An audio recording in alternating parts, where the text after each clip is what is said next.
Students, first year political science में हम अपने पहले चैप्टर की शुरुआत राजनीति विज्ञान, उसका अर्थ एवं क्षेत्र की चर्चा आज के हमारे लेक्चर में करेंगे।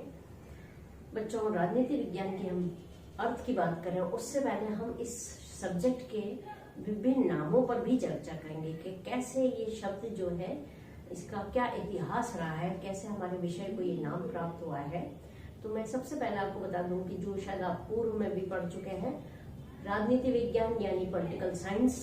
पॉलिटिकल साइंस शब्द उत्पन्न हुआ है पोलिस यूनान के छोटे छोटे नगर राज्यों को कहा जाता था, और पोलिस से उत्पन्न हुआ पॉलिटिक्स, यानी कि ऐसा विषय जो छोटे छोटे नगर राज्यों के बारे में जानकारी प्रदान करे।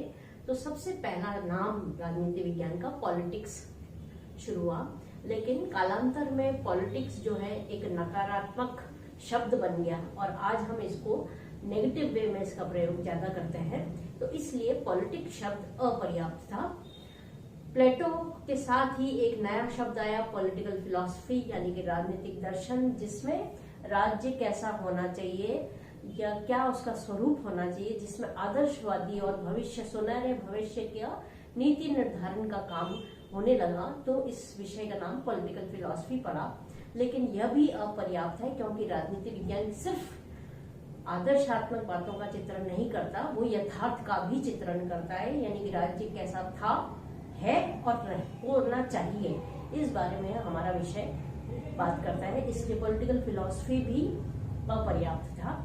इसके अलावा जो शब्द जो आज आप और मैं ज्यादा यूज करते हैं वो है पॉलिटिकल साइंस। ये वो विचारक थे जिन्होंने कहा कि राजनीति का अध्ययन भी विज्ञान की तरह हो सकता है। जैसे विज्ञान में क्रमबद्ध अध्ययन होता है, राजनीति विज्ञान में भी होता है। जैसे विज्ञान में कुछ सर्वमान्य तथ्य है, ऐसे राजनीति में भी कुछ ऐसे तथ्य हैं जो सभी जगह मान्य है। जैसे लोकतंत्र की सफलता या तानाशाही एक नकारात्मक प्रणाली है जहां लोगों की स्वतंत्रताओं का हनन किया जाता है। तो ऐसे कुछ ऐसे तथ्य हैं, कुछ ऐसे सिद्धांत हैं जो कि सबके द्वारा मान्य है। तो उस रूप में हम विज्ञान की तरह यहाँ भी कुछ सर्वमान्य बातों का यहाँ पर स्वीकारा जाता है। फिर इसकी आलोचना करते हुए ये कहा गया कि राजनीति को हम पूरी तरह एक भौतिक विज्ञान नहीं मान सकते। जैसे भौतिक विज्ञान और राजनीति विज्ञान में मेन अंतर क्या है कि राजनीति विज्ञान मानव का अध्ययन करता है जो कि निरंतर परिवर्तनशील है, इसलिए पूरी तरीके से इसको हम एक विज्ञान का रूप नहीं मान सकते। आने वाले समय में, आधुनिक काल में, इसको पॉलिटिकल थ्योरी यानी कि राजनीतिक सिद्धांत के रूप में इसको ज्यादा स्वीकारा गया, जहां सिद्धांत की तरह इसका विभिन्न विश्लेषणों के बाद इसको एक सिद्धांतबद्ध रूप दिया जाता है। तो आज की तारीख में हम पॉलिटिकल साइंस को पॉलिटिकल थ्योरी के रूप में ज्यादा एक्सेप्टेबल नाम इसका माना जाता है। तो ये हो गया बच्चों नाम विभेदीकरण। अब हम शुरू कर रहे हैं राजनीति विज्ञान के अर्थ की हम बात कर रहे हैं। अर्थ की हम बात करें तो राजनीति की हम चाहे अर्थ की बात करें चाहे क्षेत्र की बात करें, दो दृष्टिकोणों से इसका अध्ययन होता है। एक है परंपरागत और एक है आधुनिक। पहले हम ले रहे हैं राजनीति विज्ञान का अर्थ परंपरागत दृष्टिकोण से। तो इसमें सबसे पहले हम गार्नर की परिभाषा की बात करेंगे, जिसने कहा था राजनीति का अध्ययन प्रारंभ और अंत ही राज्य के साथ होता है। तो ये वो स्कूल ऑफ थॉट है जिनका ये मानना है राजनीति विज्ञान केवल राज्य का अध्ययन है। कुछ समय बाद लोगों ने कहा कि नहीं साहब, राज्य तो एक अमूर्त संस्था है, राज्य का जो साकार रूप दिया जाता है वो सरकार के द्वारा दिया जाता है। तो लीकॉक जैसे विचारकों ने कहा कि राजनीति विज्ञान सरकार का अध्ययन है, लेकिन उसको भी अस्वीकार कर दिया गया। और गिलक्राइस्ट ने क्या किया, राज्य और सरकार दोनों को मिलाकर अध्ययन करना ही राजनीति विज्ञान है। और फिर चौथी जो हम कह सकते हैं कि लास्की के रूप में उन्होंने कहा कि चाहे राज्य की बात करें चाहे हम सरकार की बात करें, लेकिन इन दोनों का जो महत्वपूर्ण तत्व है वो कौन है, मानव। तो मानव के अध्ययन के बगैर राजनीति विज्ञान अधूरा है। तो उन्होंने क्या कहा, मानव संबंधित संगठित राज्य का अध्ययन ही राजनीति विज्ञान है। तो ये क्या थी, ये ट्रेडिशनल जो मीनिंग ऑफ पॉलिटिकल साइंस है उसके बारे में है, जहाँ राज्य के औपचारिक अध्ययन की, राज्य के औपचारिक जो दर्शन के रूप में उसकी बात की गई है, वो हम आधुनिक उसमें थोड़ा से उसकी तुलना कर रहे हैं। आधुनिक अर्थ में क्या कहते हैं, वो कहता है कि राजनीति विज्ञान, राज्य सरकार वो सब तो है ही, लेकिन उसको समझने के लिए उसका और भी ज्यादा विस्तृत अध्ययन होना चाहिए, और स्पेशली मानव का राजनीतिक व्यवहार, कैसे वो व्यवहार कर रहा है, क्यों कोई भी वो कार्य कर रहा है, उसके पीछे उसकी क्या कारण है, क्या उसका इम्पैक्ट होगा, क्या उसका प्रभाव होगा। तो मानव की राजनीतिक क्रियाओं का अध्ययन करना ही राजनीति विज्ञान है। कैटलिन ने ये परिभाषा दी थी। कैटलिन के साथ हंटिंगटन ने भी इस रुख का समर्थन किया। दूसरा जो आधुनिक अर्थ के बारे में बात करता है, वो कहते हैं कि साहब राजनीति में सबसे इंपॉर्टेंट चीज क्या है, वो है शक्ति। शक्ति किसके पास है, शक्ति का प्रयोग कौन कर रहा है, क्यों कर रहा है, कैसे कर रहा है, यानी कि शक्ति का अध्ययन करना ही राजनीति विज्ञान है। लासवेल इसमें प्रमुख विचारक रहा है। तीसरा जो ग्रुप था वो कहता है कि केवल राज्य सरकार नहीं, बल्कि समूची एक व्यवस्था है जिसमें राजनीतिक चीजों का, सामाजिक चीजों का, आर्थिक चीजों का, यानी कि पूरे राज्य के जितने भी फैक्टर्स हैं जो राज्य को प्रभावित करते हैं, इनका समूचा अध्ययन एक व्यवस्था के रूप में होना चाहिए। और डेविड ईस्टन इसका प्रमुख विचारक है, जिसने कहा कि राजनीति विज्ञान का अर्थ है राजनीतिक व्यवस्था का अध्ययन करना। चौथा जो ग्रुप था जिसमें साइमन का नाम लिया जा रहा है, तो उन्होंने क्या कहा, राजनीति में निर्णय कैसे लिया जाता है, यानी कि निर्णय प्रक्रिया का अध्ययन ही राजनीति विज्ञान है। तो ये स्टूडेंट्स था राजनीति विज्ञान का अर्थ परंपरागत एवं आधुनिक दृष्टिकोण में। इसी से जुड़ा हुआ और मिलता जुलता सा ही हमारा अगला टॉपिक है राजनीति विज्ञान का क्षेत्र। क्षेत्र की भी जब हम बात करते हैं तो ये सारी चीजें जो हमने पूर्व में अर्थ में बात करी है, क्षेत्र यानी कि अध्ययन विषय वस्तु, किन चीजों का अध्ययन राजनीति विज्ञान में किया जाता है। तो परंपरागत दृष्टिकोण क्षेत्र में भी यही कहता है कि राज्य का अध्ययन होना चाहिए, सरकार का अध्ययन होना चाहिए, मानवीय संगठित राज्य का अध्ययन होना चाहिए। तो इस रूप में एक महत्वपूर्ण उपलब्धि अगर हम देखें तो यूनेस्को सम्मेलन ने कुछ मोटे तौर पे कुछ ऐसी बिंदुओं की उन्होंने बात की। उन्होंने कहा साहब राजनीति विज्ञान के क्षेत्र में ये चीजें अवश्य होनी चाहिए।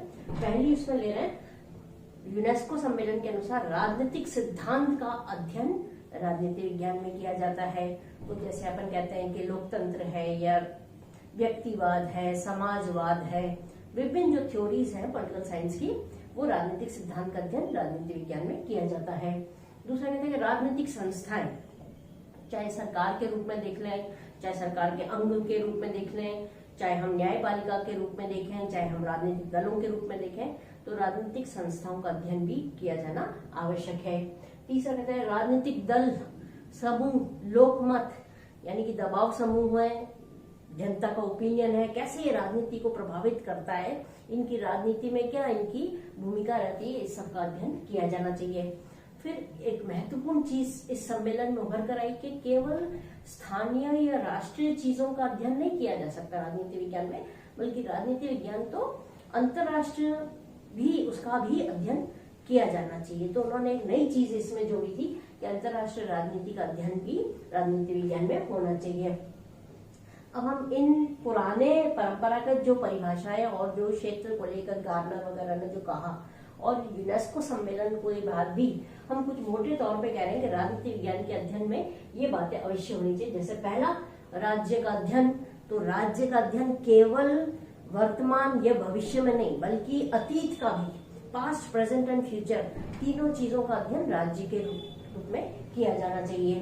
दूसरा, सरकार का अध्ययन, कि राज्य को जो साकार रूप देती है, जो राज्य को सफल बनाती है, या जिसके कारण राज्य जो है वो विकास हो सकता है, वो है सरकार। तो सरकार का अध्ययन, और सरकार का अध्ययन भी कैसा, तुलनात्मक अध्ययन, जैसे अमेरिका, ब्रिटेन, भारत आदि सरकारों की परफॉर्मेंस का अध्ययन भी इसमें किया जाना चाहिए।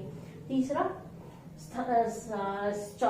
स्थानीय, राष्ट्रीय और अंतर्राष्ट्रीय समस्याओं का अध्ययन भी इसमें किया जाना चाहिए। पांचवा उनका कहा राजनीतिक विचारधाराएं, जैसे अभी हमने कहा अराजकतावाद है, व्यक्तिवाद है, साम्यवाद है, ये विभिन्न थ्योरीज जो कि राज्य को नीति निर्देशन करती हैं, उन सब का भी अध्ययन इसमें होना चाहिए। और लास्ट निष्कर्ष में भी बात आ रही है कि जो इम्पोर्टेंट है, जो राज्य को चलाने वाले हैं, जो सरकार को चलाने वाला है, वो है दल, दबाव समूह, इन सब का अध्ययन भी इसमें होना चाहिए।